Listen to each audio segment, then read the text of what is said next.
Hi friends, నా పేరు హఫీజ్. మీరు చూస్తున్నారు తెలుగు టెక్ ట్యూట్స్. ఫ్రెండ్స్, ఈ వీడియోలో చూడండి, మీకు ఒక ఎర్రర్ గురించి చెప్తాను. జనరల్గా మనకు ల్యాప్టాప్ కానీ లేకపోతే కంప్యూటర్ కానీ పెన్ డ్రైవ్ని లేదా మెమరీ కార్డ్ని కనెక్ట్ చేసినప్పుడు the disk is write protected అని ఇటువంటి ఒక ఎర్రర్ వస్తూ ఉంటుంది.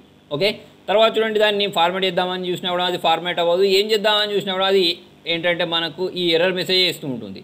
సో అటువంటి దాన్ని ఎలా రెక్టిఫై చేయాలి అనే దాని గురించి నేను ఈ వీడియోలో చెప్తాను. దానికంటే ముందు మీరు ఇటువంటి లేటెస్ట్ అప్డేట్స్ మీరు పొందాలి అంటే youtube.com/hafiztime అని టైప్ చేసి సబ్స్క్రైబ్ బటన్ ప్రెస్ చేయండి. అంతేకాకుండా ఇవే వీడియోస్ని మీరు టైం కంప్యూటర్ అనే వెబ్సైట్ ద్వారా కూడా చూడవచ్చు. సో ఫ్రెండ్స్ చూడండి, దానికోసం మీరు చేయాల్సింది ఏం లేదు. మీరు మీ రన్ కమాండ్లోకి వెళ్ళండి, అదే కమాండ్ ప్రాంప్ట్లోకి వెళ్ళండి. ఓకే, ఇక్కడ రైట్ క్లిక్ ఇచ్చేసి కమాండ్ ప్రాంప్ట్ అడ్మిన్ లాగా తీసేసుకోండి.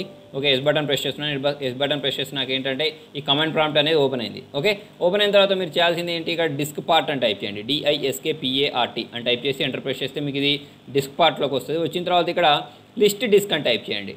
లిస్ట్ డిస్క్ అని టైప్ చేస్తే మీ కంప్యూటర్ కనెక్ట్ అయి ఉన్న మెమరీ కార్డ్ కానీ లేకపోతే పెన్ డ్రైవ్స్ కానీ ఇక్కడ చూపిస్తాయి. ఓకే, సో నా దగ్గర ఏంటంటే ఒక హార్డ్ డిస్క్ ఉంది, తర్వాత వచ్చేసి ఏంటంటే ఒక పెన్ డ్రైవ్ ఉంది. పెన్ డ్రైవ్ని సెలెక్ట్ చేయాలి అంటే సెలెక్ట్ డిస్క్ 1 అంతే కదా దీని పేరు.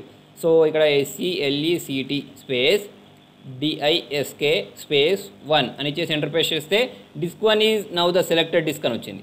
వచ్చిన తర్వాత నేను ఇక్కడ ఒక కమాండ్ చెప్తాను, దాన్ని టైప్ చేయండి. చూడండి, ఇక్కడ attributes disk clear read only. Okay, ATTRIBUTS space DISK space CLEAR space READONLY అని ఇచ్చేసి మీరు ఎంటర్ ప్రెస్ చేశారనుకోండి, మీకు చూడండి ఇక్కడ డిస్క్ అట్రిబ్యూట్స్ క్లియర్ సక్సెస్ఫుల్లీ అని వస్తుంది. వచ్చిన తర్వాత ఇప్పుడు మీరు ఏంటంటే మై కంప్యూటర్లోకి వెళ్ళేసి మీ పెన్ డ్రైవ్ ఏదైతే ఉందో దాన్ని ఒకసారి ఓపెన్ చేసి చూడండి. అప్పుడు మీకు ఏంటంటే ఇది కరెక్ట్గానే ఓపెన్ అవుద్ది. మీకు ఏంటంటే రైట్ క్లిక్ ఇచ్చేసి ఫార్మాట్ చేద్దాం అనుకున్నా కూడా ఇది ఏంటంటే ఈజీగా ఫార్మాట్ కూడా అయిపోద్ది అన్నట్టు. ఓకేనా? సో ఫ్రెండ్స్, మీకు నా వీడియో నచ్చినట్టయితే లైక్ బటన్ ప్రెస్ చేయండి. ఫేస్బుక్ ద్వారా, ట్విట్టర్ ద్వారా, గూగుల్ ప్లస్ ద్వారా, వాట్సాప్ ద్వారా నా వీడియోని షేర్ చేయండి. మీకు ఇంకా డౌట్స్ ఉంటే కింద కామెంట్లో రాయండి. Thank you.